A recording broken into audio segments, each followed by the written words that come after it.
처음 한국에 선교사님들이 들어와서 복음을 전할 때에는 술과 흡연에 대해서는 비교적 관망적이었습니다. 아디오포로라고 해서 이것은 불간섭의 영역이었습니다. 실제로 이런 기록이 있어요. 성탄절에 성도들이 집에서 직접 빚은 술을 나누어 먹었다. 또 이런 기록도 있어요.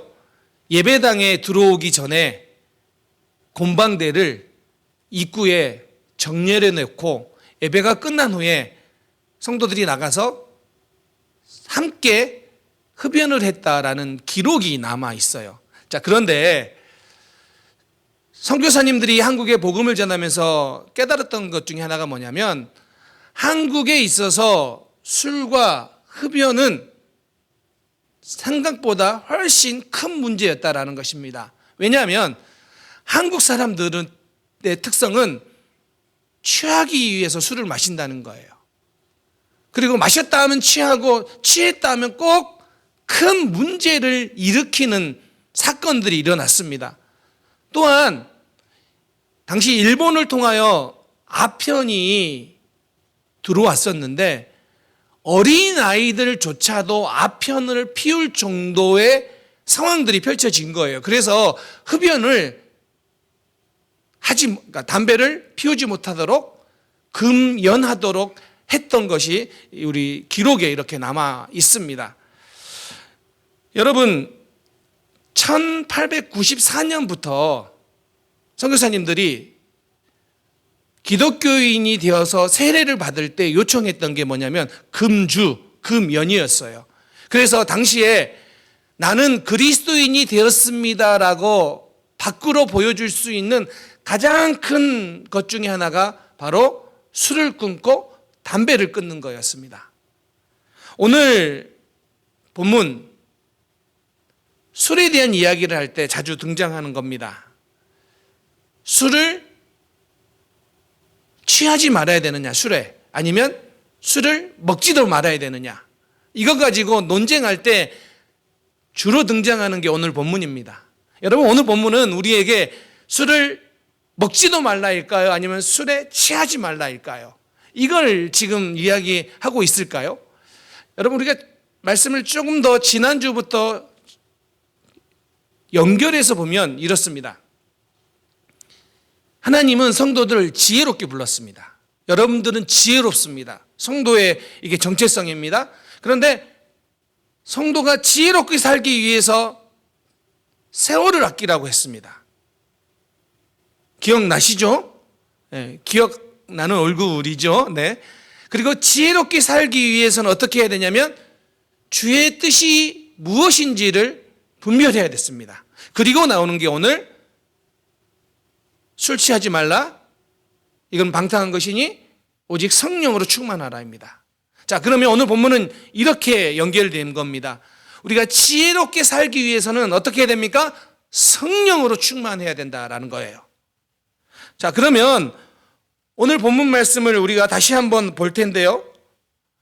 자, 이게 1933년에 절제, 그러니까 금주 금연에 대한 그 성경을 인용한 이런 홍보물이에요. 그리고 나서 이제 우리가 오늘 본 말씀은 이렇게 술 취하지 말라. 이는 방탕한 것이니 오직 성령의 충만을 받으라라고 이야기하는데 오늘 본문은 이렇게 대조를 하죠. 술 취함과 성령 충만으로 대조를 합니다. 자, 오늘 본문은 우리에게 이렇게 말을 하는 거죠. 우리가 주의해야 될 게 있고 우리가 추구해야 될 게 있다. 성도는 정말로 주의해서 지향해야 될 게 있으며 추구해야 될, 지향해야 될 것이 있다. 이 두 가지를 가지고 우리에게 이야기합니다. 첫 번째, 우리가 주의해야 될 것은 무엇이냐면 술의 다스림을 받지 말아야 된다라는 겁니다. 자, 술 취하지 말라라는 것은 술의 지배를 받지 말라라는 것입니다. 왜냐하면 우리가 술에 취하면 술의 영향을 받아 자제력과 판단력과 분별력이 희미해집니다. 상실됩니다. 그래서 자꾸 인간의 저급한 요소들이 올라오게 됩니다. 술에 취하면 그래서 무절제해지고 무분별해집니다. 우리는 너무 잘 알고 있습니다. 오늘 본문도 우리에게 뭐라고 이야기하냐면 그 술 취함이 방탕으로 이어진다는 겁니다. 이 방탕이라는 헬라어가 아소티아인데 이게 이런 겁니다. 행동의 결과를 전혀 신경 쓰지 않는 무절제와 무분별입니다. 그래서 반드시 술 취함은 방탕으로 연결되게 되어 있다라는 것입니다. 우리는 어쩌면은 이와 같은 이야기를 경험적으로 혹은 간접 경험으로도 알 수 있습니다. 혹시 여러분 술 취해 본 적 있으십니까? 여러분들이 말씀 안 하시니까 제가 제 경험을 이야기하겠습니다.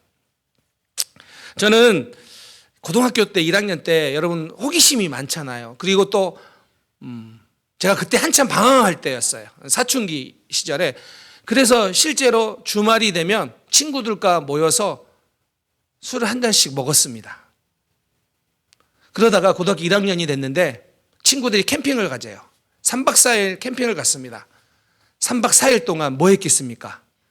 먹었습니다. 근데 3일째 되는 날 술을 먹었는데 그 다음에 기억이 안 나는 겁니다. 지금도 기억이 안 나요. 그리고 다음날 일어났더니 저는 텐트에서 잠이 깨어서 일어나고 있고 친구들은 저에게 너는 이랬다라는 이야기를 하는데 저는 정말 기억이 안 나요. 혹시라도 우리 아들, 딸이 이 이야기를 들으면 제가 그때 일을 지금도 후회한다고 꼭 말해주고 싶습니다. 술 취함은요 반드시 무절제, 무분별로 연결되어 있어요. 아무리 믿음이 좋은 사람이라 할지라도 술 취함은 술의 영향을 받아 무절제와 무분별로 가게 돼 있다는 것입니다. 그래서 성경은 우리에게 술의 영향을 받지 말아야 된다는 거예요. 술의 다스림을 받지 말아야 된다는 거예요. 자, 성경 말씀 우리 한번 볼까요?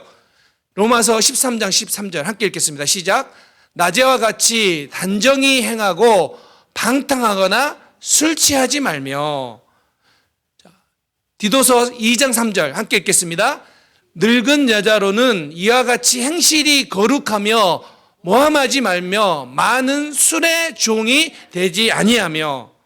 여러분 성경은 우리에게 술에 대해서 경고하는 구절이 너무 많습니다. 제가 두 구절만 읽었지만 실제로는 정말 엄청 많은 구절이 술에 관련돼서 나와 있습니다. 제가 지난주에 들은 이야기입니다. 미국의 한 한인교회 이야기인데요. 이 교회는 소그룹이 아주 활성화되어 있는 교회입니다. 그래서 매주 성도들끼리 소그룹으로 모여서 모임을 갖는 교회였는데 이제 이 교회에서 처음에는 이렇게 잘 모이다가 어느 날 누군가가 두 가지를 가져왔답니다. 그리고 이렇게 물었다고 합니다. 소주 마실래요? 맥주 마실래요? 저는 이 사람이 아마도 어떤 의도인지는 모르겠지만 분위기를 좋게 하기 위해서 혹은 좀 더 솔직한 이야기를 하기 위해서 어떤 이유인지는 모르겠지만 그렇게 가져왔다고 합니다. 목사님이 안 계시는 그 자리이기에 어쩌면 그들이 더 편하게 그랬을 줄 모릅니다. 그렇게 그런 모임을 하다가 소주가 나오고 맥주가 나오다가 나중에 어떤 일이 일어났냐면 이 교회에 그 모임에서 심각한 범죄가 일어난 겁니다. 결국에는 경찰이 출동해야 될 만한 큰 문제가 되었고요.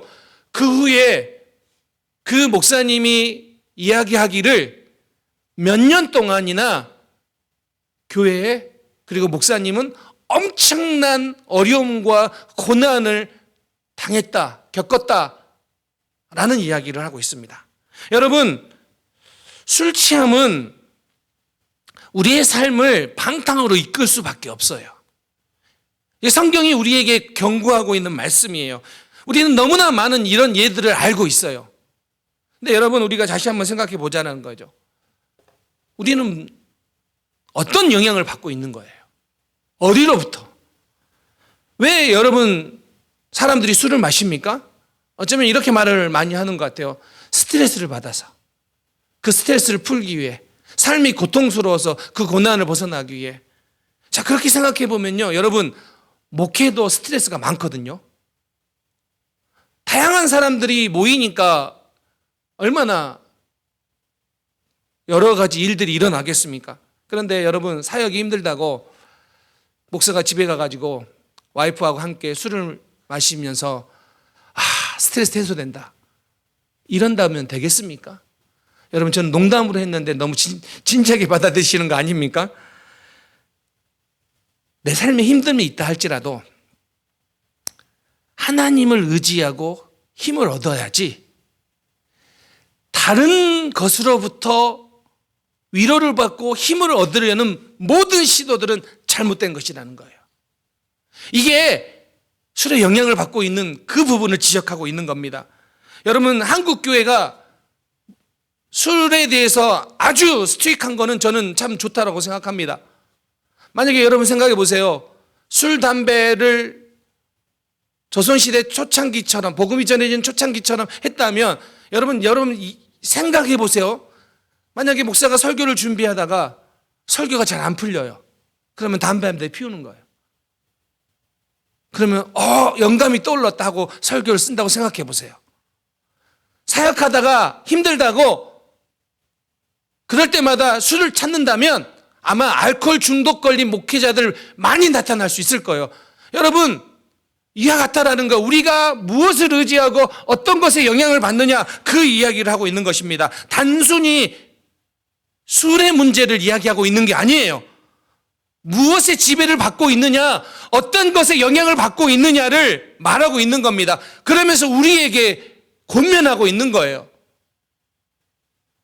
그 어떤 것에도 지배를 받지 말고 우리에게 그 어떤 것에도 영향을 받는 것, 그것들은 다 멀리하고 오직 하나님을 의지하면서 하나님을 바라보는 그런 삶을 지향하라.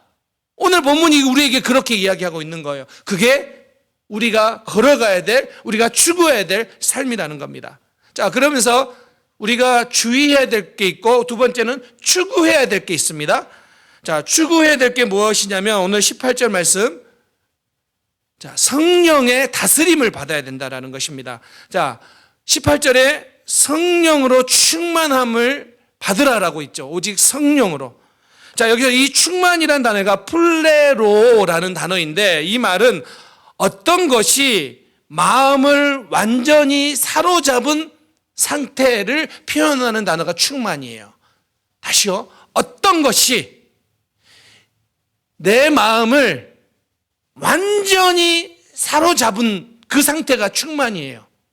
그러면 여러분, 우리는 어떤 것에 우리의 마음을 채우느냐, 그것으로 우리는 무엇으로 충만한가를 우리는 볼 수 있어요. 그리고 이 충만이라는 단어는 우리를 채우는 것, 우리 안을 채우는 것, 그것에 의해 나의 존재가 어떤 존재인지를 정의할 수 있으며, 우리는 그 충만한 것으로 영향을 받고 지배를 받는다는 거예요. 그래서 무엇으로 충만하게 되느냐가 정말 중요하다라는 것입니다. 오늘 성령에 의해 충만하라라고 되어 있는데, 오늘 이 구절을 언어적인 의미는 이게 수동태 복수형이에요. 그리고 명령형이에요. 그래서 충만하게 되어라 혹은 충만해져라가 좀 더 맞는 의미의 번역이에요. 그러면 우리가 성령으로 충만해진다, 충만하게 된다라는 뜻은 무엇이냐면, 성령께서 성도와 교회 안에 임하셔서 우리에게 영향력을 끼치며, 그리고 우리의 삶을 인도해 가고 다스리는 것, 그게 성령의 인도하심을, 충만함을 받는 거예요. 자, 오늘 여러분이, 우리 교회가 성령의 충만함을 받아야 되는데 어떻게 된다고요? 성령께서 여러분 가운데 임하셔서, 충만하게 임하셔서 여러분에게 매일매일의 삶에 영향력을 끼치고 있으며 그 영향력을 통하여 여러분의 삶을 인도하고 지배하는 거예요. 그런 의미의 충만함이에요. 자, 핸드릭슨이라는 사람이 학자가 이런 이야기를 했어요. 당시에 헬라 사람들은 감정적 기쁨을 얻기 위해, 그리고 근심으로부터 해방되기 위해, 그리고 이방 신들과 깊은 교제를 하기 위해서는 사람들이 술 취해야 된다고 생각했어요. 이게 헬라 이방 사람들의 생각이었어요. 실제로 이방 신과 더 깊은 교제를 하기 위해서 어떻게 해야 되느냐? 술을 먹고 취한 상태에서 가야지만이 그렇게 된다라고 그 당시 문화가 그랬다라는 거예요. 그리고 당시 로마인들의 저녁 식사에도 이와 같은 일들이 있었어요. 저녁 식사에 사람들이 모였는데 너무 술을 마셔가지고 식사 후에 토론을 해야 되는데 토론이 안 되는 거예요. 방해가 되는 거예요. 그런 사회적, 종교적 사실들을, 상황들을 너무 잘 알고 있는 에베소 성도들에게 설명하는 겁니다. 정말로 하나님과 깊은 교제를 원하느냐? 정말로 삶의 기쁨을 누리기를 원하느냐? 정말로 근심이 사라지고 평안을 누리기 원하느냐? 술에 취하는 게 아니라 성령에 충만해야지만이 가능하다. 그걸 오늘 강조하고 있는 거예요. 그걸 오늘 이야기하고 있는 거예요. 존 스토트가 이런 말을 했습니다. 술 취함은 사람을 억제되지 않는 마치 이상한 모습, 짐승처럼 이끌고 성령에 충만하면 그리스도인이 그리스도 형상을 닮은 변화된 모습으로 이끈다라고 이야기를 했습니다. 실제로 여러분 보세요. 술에 취하면 절제력을 잃어버려요. 그런데 성령으로 충만하면 절제력을 얻게 돼요. 갈라디아서 5장 22, 23절에서 그래서 성령의 열매 중에 마지막 열매가 뭡니까? 절제예요. 이게 우리의 삶이에요. 그래서 오늘 본문은 우리에게 이렇게 도전합니다. 우리는 하나님의 영향력 아래 있어야 됩니다. 하나님의 영향력을 대체하려고 하는 모든 것들을 거부해야 됩니다. 만약에 우리가 술의 영향력을 받는다면 그 동시에 성령의 영향력을 받을 수 없는 거예요. 둘을 동시에 받을 수 없어요. 술의 영향력을 받고 있다면 우리는 성령의 영향력을 받을 수 없다라는 거예요. 그래서 이 두 가지를 대조하는 거예요. 우리에게 어떤 영향력을 받겠습니까? 어디로부터 영향력을 받겠습니까? 성령으로 충만함을 받아야 된다라고 이야기하고 있습니다. 그런데 이렇게 생각해 보니까 사실 이 술이라는 것뿐만 아니라 많은 것이 우리에게 영향력을 줍니다. 그리고 우리는 그런 것들을 찾아요. 창세기 31장에 보면 야곱이 외삼촌 라반의 집에 갑니다. 가서 그곳에서 많은 재산을 모읍니다. 야곱이 부자가 되자 외삼촌과 사촌들이 야곱을 대하는 태도가 달라집니다. 자, 그러자 야곱이 이제 집으로, 고향으로, 다시 집으로 돌아갈 결정을 합니다. 그때 야곱의 아내였던 라헬이 집 안에 있는 신상을 훔칩니다. 자, 함께 읽겠습니다. 그때 라반이 양털을 깎으러 갔으므로 라헬은 그의 아버지의 드라빔을 도둑질하고, 자, 라헬이 집 안에 드라빔을 훔쳐요. 왜 라헬이 이게 뭐 얼마나 비싼 거라고 얼마나 귀한 거라고 이 드라빔을 훔쳤을까요? 라헬이 이 드라빔을 훔친 것은 일종의 영적 보험과 같은 거예요. 그가 익숙한 곳을 떠나서 이제 낯선 곳으로 가지만 혹 이 낯선 삶에서 주께서 도와주시면은 좋지만 만약에 내가 어려움을 당한다고 하면 나는 언제든지 내가 가지고 있는 신을 다시 꺼내겠다라는 거예요. 그런 의미가 여기에 담겨 있는 거예요.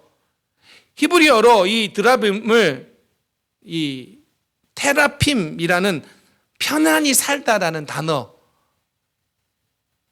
타라프에서 왔어요.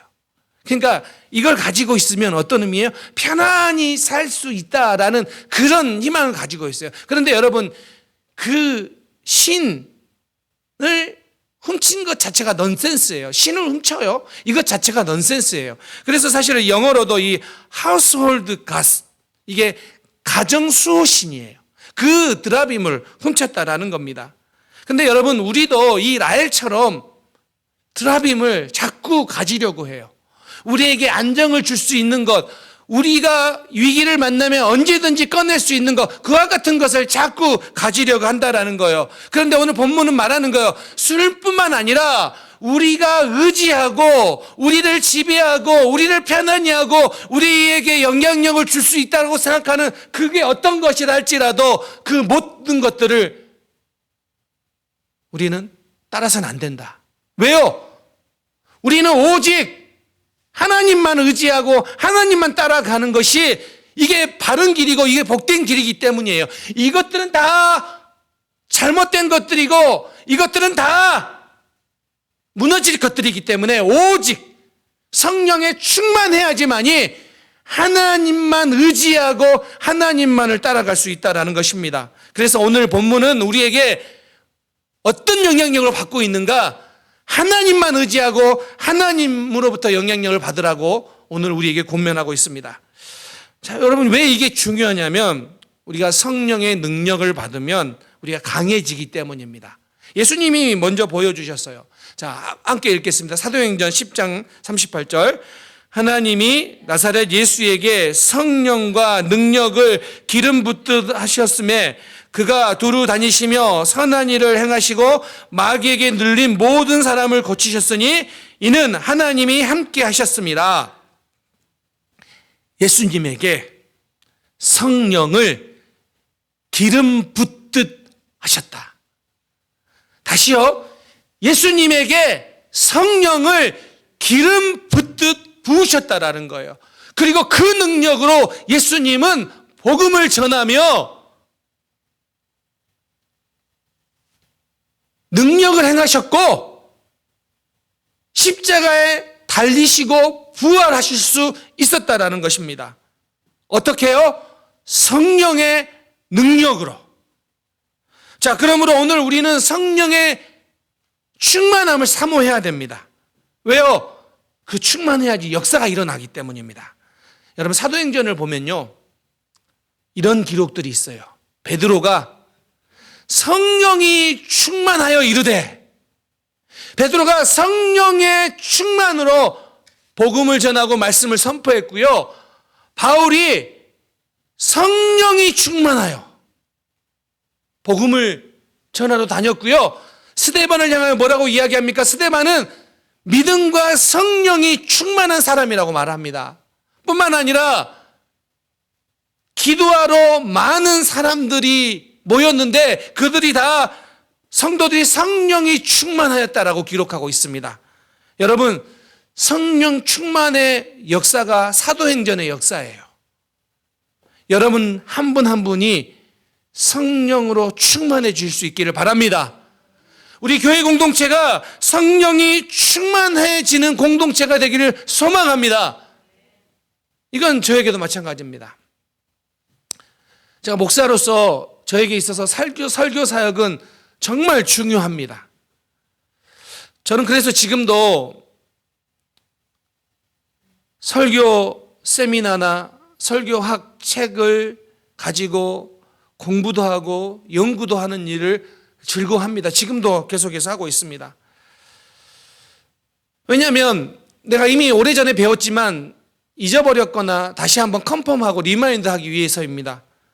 이 설교 사역이 저에게는 너무나도 영광스럽고 또 은혜이기 때문입니다. 자, 그럼에도 불구하고 설교를 준비하면서 가끔씩은 육체적으로, 감정적으로, 영적으로 힘듦을 경험하기도 합니다. 그럴 때에도 때로는 설교가 잘 준비되지 않아서 몇 시간을 끙끙대며 너무 오래 앉아 있어서 허리가 너무 아파가지고 이렇게 꾸부정하게 걸을 정도의 그런 일들도 종종 있습니다. 근데 그런 때에도 혹 간혹은 내가 생각하기에도 오늘 설교 준비 너무 잘했다, 너무 열심히 했다, 빨리 가가지고 이 말씀을 전하고 싶다라고 하는 마음이 들 때도 가끔은 있습니다. 좀 자주 들고 싶은데 그러지 못해서 늘 이게 좀 마음에 안타까움이 있는데요. 그럴 때에도 이 두 가지 상황 속에서도 공이 한 길로 가게 되는데, 그게 뭐냐면 내가 설교를 힘들게 준비하고 혹은 아직까지도 내가 부족하다고 느낄 그 많은 때에도, 내가 잘 준비했다고 생각하는 그때에도 성령의 역사를 구하지 않으면 너무 어렵다라는 것을 매주 처절하게 느낍니다. 성령의 역사가 임하지 않으면 내가 아무리 잘 준비한 설교를 할지라도, 나는 너무 마음에 든 설교를 할지라도 거기에는 능력이 나타나지 않아요. 그래서 설교의 마지막에 가장 마지막에 핵심은 뭐냐면 성령의 능력을 구하는 거예요. 오늘 우리 예배도 마찬가지고 오늘 우리가 설교를 듣는 것도 마찬가지입니다. 우리는 성령의 능력을 구해야지만이, 성령으로 충만해야지만이 성령의 능력을 경험할 수 있습니다. 여러분, 이제 여러분에게도 동일하게 질문하고 싶습니다. 혹시 여러분을 무기력하게 만드는 것 있습니까? 여러분들 자꾸 주저앉게 만드는 그런 상황들이 여러분 앞에 펼쳐집니까? 때로는 그런 것 때문에 신앙생활이 힘들고 자꾸만 다운되는 그런 감정들을 경험하십니까? 삶의 변화가 잘 일어나지 않아가지고 힘들고 고민됩니까? 근데 여러분에게 묻고 싶습니다. 그때 어떤 반응을 하고 계십니까? 그때 성령의 충만함을 구하십니까? 성령의 충만함을 여러분들이 간절히 사모하십니까? 여러분들이 너무 지쳐서 기도할 수 없을 만큼, 내가 통제되지 않을 만큼 어려운 그때에 성령의 충만함을 사모하십니까? 성령의 사모함을 구하십니까? 구하시기 바랍니다. 구하시기 바랍니다. 성령의 충만을 구하시기 바랍니다. 성령의 역사를 경험하게 될 줄 믿습니다. 이게 사도행전에서 우리에게 보여준 하나님의 능력이요, 하나님의 역사입니다. 저는 오늘 이 말씀이 어떤 영향력을 받느냐에서 여러분들이 더 깊게 나가기 원합니다. 여러분의 인생에 어려울 때마다, 힘들 때마다 성령의 충만을 구하시고 그 충만으로 여러분 삶 속에 역사하시는 하나님의 놀라우신 그 역사를 경험되어지기를 주님의 이름으로 축원합니다. 그래서 참 힘들었는데, 참 어려운데, 이성적인 생각으로는 내가 이것을 이겨낼 수 있을까라는 생각이 드는데, 그런데 성령의 충만함 때문에 되는 거예요. 성령의 충만함 때문에 하나님의 역사가 무엇인지를 경험하게 되는 거예요. 그런 은혜가 여러분 가운데 있기를 다시 한번 주님의 이름으로 축원합니다. 아멘. 이제 말씀을 마무리하려고 합니다. 그렇다면 우리가 성령의 충만함을 받기 위해 어떻게 해야 됩니까? 여러분, 성령의 충만하기 위해 어떻게 해야 됩니까? 한 가지밖에 없어요. 사모하는 마음으로 기도해야 됩니다. 누가복음 11장 13절. 너희가 악할지라도 좋은 것을 자식에게 줄 알거든 하물며 너희 하늘 아버지께서 구하는 자에게 성령을 주시지 않겠느냐 하시니라. 아멘. 오늘 우리 모두가 성령을 사모할 뿐만 아니라 간절히 기도함으로 성령의 충만을 계속해서 경험하는 우리 성도님들, 그리고 우리 몸된 교회 될 수 있기를, 우리 은혜샘 교회 공동체 될 수 있기를 주님의 이름으로 축원합니다. 아멘.